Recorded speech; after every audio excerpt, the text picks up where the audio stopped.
Most men walk blind among liars, flatterers, and deceivers. They hear words but fail to see truth. And because of this blindness, they are betrayed, manipulated, and used. But I will give you sight. Today I reveal how to read anyone instantly, through 18 psychological truths no one dares whisper aloud. Every man wears a mask, and if you believe what you see at first glance, you are already deceived. You must understand this: the world is not filled with honest faces, but with masks. From the moment a man wakes to the hour he returns to his bed, he is performing. He is calculating what to show and what to hide. He laughs when he does not feel joy. He speaks of loyalty while sharpening a dagger behind his back. He pretends to be weak when he is strong, and pretends to be strong when he is trembling with fear. And those who walk blindly among these masks, believing every smile and trusting every promise, are the ones who are always betrayed. I tell you this truth because most people fail at power, not because they lack strength, but because they cannot read the man standing before them. They see his clothing, his gestures, his rehearsed words, and they think they know him, but they are deceived by shadows. They are fooled by the mask. If you wish to survive, if you wish to command, if you wish to avoid being manipulated, you must learn to pierce through the mask and see the man underneath. How do you do this? You begin by noticing contradictions. For the mask is always imperfect. A man who claims courage will reveal hesitation in his eyes. A woman who swears loyalty will glance too long at opportunities that threaten your place. A friend who says he is content will still reach greedily when fortune passes by. Masks are stitched from words, but truth leaks through gestures, tones, silences.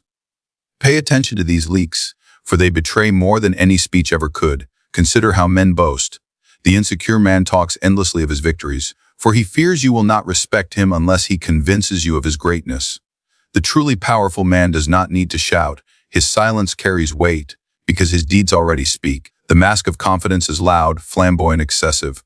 The reality of confidence is still, measured, calm. Therefore, the louder the mask, the weaker the man behind it. Observe also the smiles of men. A genuine smile engages the whole face, yet most smiles are only the performance of the lips. When a man forces himself to smile at you, watch his eyes. Do they warm with the same energy, or do they remain cold, distant, calculating? If the lips smile but the eyes do not, you are looking at a mask. That mask is telling you, I want you to trust me, though I do not feel trust toward you. And then there is silence. Men believe silence hides them, but silence often reveals more than words.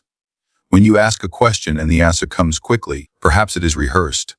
But when a man pauses too long, you must wonder, what is he calculating? Is he building a lie, or resisting the urge to reveal what he truly feels? A mask is quick to answer, but the man beneath the mask struggles to hold back the truth. Learn to measure the length and weight of silence, and you will hear the voice that men are trying to conceal. There is also the matter of gestures. Every culture teaches how to shape words, but gestures come from the body itself, and the body betrays the mind. A man may tell you he is calm, but his fingers tap nervously against the table. A rival may declare peace, but his fists clench as if still preparing for war. A woman may say she forgives you, but her shoulders stiffen, her body leaning away. The tongue lies easily, the body rarely does. If you train your eye, gestures will strip away the mask and reveal the inner storm. You must also examine patterns, for the mask can deceive you once or twice, but never forever. Watch a man not today, but across many days. What does he repeat? The generous man may give once for appearance, but if he gives often, it is truth. The liar may tell a convincing story once, but if you watch long enough, the cracks appear and the mask crumbles. Do not trust the performance of a single day, trust only the pattern revealed across time. For masks exhaust themselves, but nature is relentless.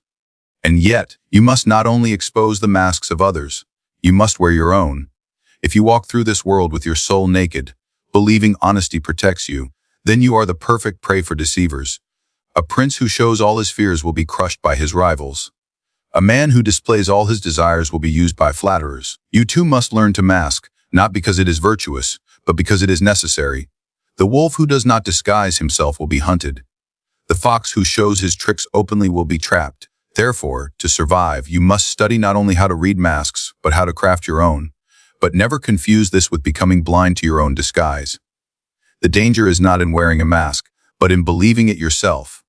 The greatest fools are not those who fall for the masks of others, but those who are deceived by their own performance. They convince themselves that their lies are truths, and when the moment of exposure comes, they stand unprepared. So use the mask as a tool, but never let it become your master. Remember, the mask is both your shield and your weapon. it protects you from the intrusion of others, and it misleads those who would harm you. But when you are the one observing, you must not be distracted by appearances. Look at what a man does when he thinks no one watches. Look at how he treats those he considers beneath him. Look at where his eyes travel when temptation enters the room. In these moments, the mask falls away, and the true man stands exposed. A kin once asked me how to tell which of his courtiers was loyal and which plotted against him. I told him, do not ask them. Do not listen to their pledges of loyalty, for all will swear to serve you. Instead, give them tasks where their true ambition will surface. Place them in situations where their desires clash with their words. The mask will crack, and their true allegiance will shine through. This is the first truth of reading men. Never trust the mask. Trust only the contradiction, the slips, the gestures, the silences, the patterns over time. Trust not what a man wishes you to believe, but what his own weaknesses betray. For in the end, every mask crumbles, every disguise falters, and the man beneath it cannot hide forever. If you wish to know a man, do not watch him in times of comfort. Watch him in the extremes, when fortune places him above others, or when misery drags him into the dust. There the mask falls away, and the truth is revealed. A man can rehearse his words, polish his gestures, and wear his mask with skill. He can fool acquaintances, colleagues, even friends for a long while. But he cannot forever hide how he responds when he tastes the sweetness of power or the bitterness of despair. These two extremes, strength and weakness, are the crucible where the true nature of a person emerges. Most of the time, when life is ordinary, men are cautious, careful, balanced. They weigh their actions, they remember how they wish to be perceived. But fortune has a way of testing them. Place wealth, influence, or authority in their hands, and suddenly they forget their rehearsed humility. Strip away their security, their comforts, their illusions of control, and suddenly they cannot maintain their calmness. If you wish to read a man, create or observe the conditions that push him to either extreme, and you will see him without disguise. Let us consider the man who is given power. At first, he may still act as though nothing has changed, but power is intoxicating. It loosens the restraint of men. He who once bowed with respect begins to sit upright with arrogance. He who once spoke softly now raises his voice and expects obedience. Authority does not make a man. It reveals him. The just ruler will use his authority with restraint, testing its weight, aware of its responsibility. The cruel man will use it to indulge his hunger, punishing enemies, humiliating rivals, and squeezing from the weak every drop of advantage. Watch carefully how a man treats those beneath him when he is given even the smallest position of control. For if he abuses the powerless when he is merely a supervisor, imagine what he would do if he were king. The opposite is also true. To see a man's soul, observe him when his comfort is stripped away, when sickness enters his home, when money disappears from his pocket, when friends turn their backs, what does he become? Some men will crumble, begging for pity, spreading their misery to all around them. Others will reveal bitterness, cursing fortune, blaming others, revealing their envy and resentment. But the rarest of men will stand firm, enduring hardship with quiet strength. He may not smile, but he will not break. And in this moment of weakness, you will discover who is truly powerful, for endurance is the mark of the strongest spirit. A man may act brave in times of peace, but bring him close to danger, and you will see if courage is truly in him or if it was only a mask. Fear has a way of stripping away all performance. The soldier who boasts loudly in camp may tremble when the swords clash. The courtier who mocks others may collapse when misfortune comes to his own family. Fear is the great test. A man can pretend to love you, to admire you, to be loyal to you, but let him fear for his life, his reputation, or his wealth, and his true priorities will be exposed. Do not hate him for this, expect it, for every man is ruled either by the desire for gain or the terror of loss. It is also in weakness that a man shows his dependence. Consider the ambitious man who bows before you when he has nothing. His words of loyalty may sound sincere, but are they born from admiration or from desperation? You cannot know until fortune raises him. If, when he climbs to power, he remembers you with respect, then perhaps he was sincere. But if he quickly forgets, if he no longer bends, then his loyalty was only the mask of necessity. In this way, weakness exposes dependence, while strength exposes arrogance. Both are windows into a man's true character. You must not only observe others, you must also observe yourself. Think carefully, how do you behave when fortune favors you? Do you demand more attention, more flattery, more submission? Or do you control your appetite and remain cautious? How do you behave when hardship comes? Do you curse fate and envy others, or do you adapt and remain steady? For just as you read others through these extremes, they will read you as well. If you cannot master yourself in times of strength and weakness, you will expose yourself to manipulation. The wise prince uses this truth as a tool. He gives small amounts of power to his courtiers to see how they wield it. He gives responsibility to his rivals to watch them falter under the weight of it. He delays rewards, creating discomfort, to see who grows bitter and who remains loyal. By forcing men into conditions of strength and weakness, he makes them reveal themselves.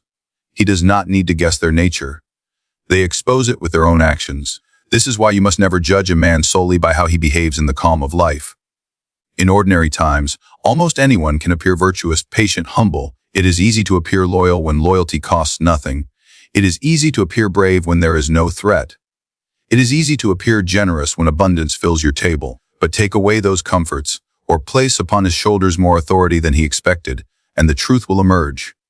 You will see whether he was truly virtuous, or whether virtue was only the mask he wore for safety. Therefore, if you wish to read a man instantly, do not listen to his words when life is balanced. Watch him when he is cornered, humiliated, desperate, or watch him when fortune raises him higher than his peers. In both moments, he will reveal what he values most, whether it is dignity, greed, loyalty, or fear. And once you see this, you will know him better than he knows himself. Every man is enslaved by two masters, what he desires most and what he fears losing. If you learn to read these forces, you will not only see into his soul, you will command it.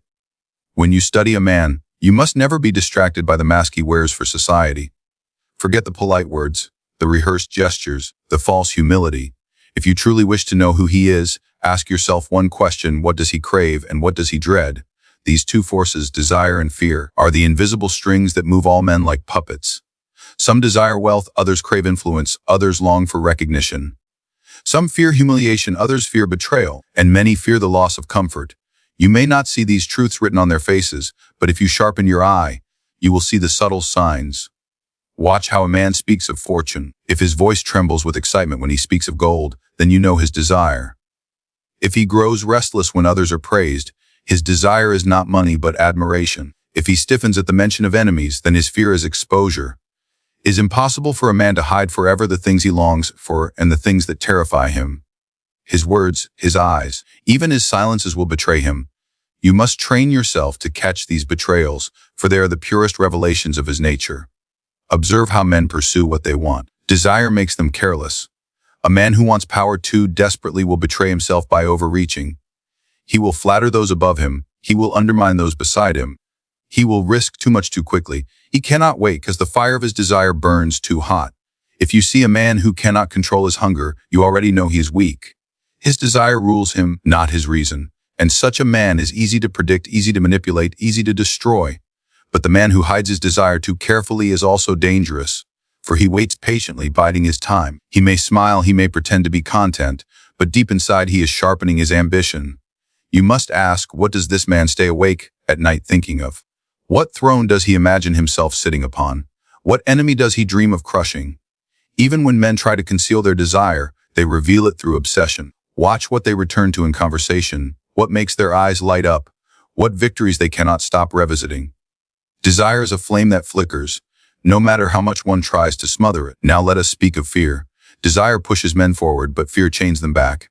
The coward fears danger, and so becomes paralyzed when courage is required. The vain man fears ridicule, and so bends his entire life to preserving his reputation. The greedy man fears poverty, the lover fears abandonment, the ruler fears rebellion. If you know a man's fear, you know his leash. Tug at that fear, and he will move as you command. This is why rulers have always understood that fear is more reliable than love. Love is given freely, and so it may be withdrawn freely. But fear binds men against their will, and that is a far stronger chain. Do not think fear always appears as trembling or cowardice. Many men mask their fears with bravado. The man who speaks most about his strength is often the one most terrified of weakness. The man who mocks others is usually the one afraid of being mocked himself. Fear does not always scream, often it whispers. It hides beneath anger, pride, and even laughter. But if you look closely, you will see its shape. Notice what insults make a man's face flush, what subjects he avoids, what situations make him uneasy. There lies his fear, waiting to be uncovered. A clever ruler, or even an ordinary man who seeks to protect himself, must learn to balance the reading of both desire and fear. For together they form the map of another's soul. If you know what a man wants most, and what he dreads losing, You know every decision he will make before he makes it. Offer him the promise of his desire, and he will follow you. Threaten him with his fear, and he will obey you. There is no stronger power than this knowledge, for it allows you to bend others without them ever realizing they have been bent. You must also turn this lesson inward.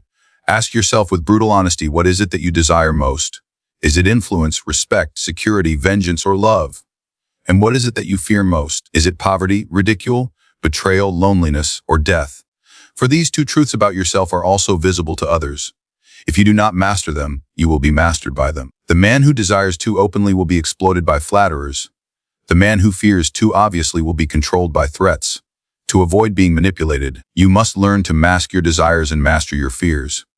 But while you must hide your own chains, you must never stop searching for the chains of others.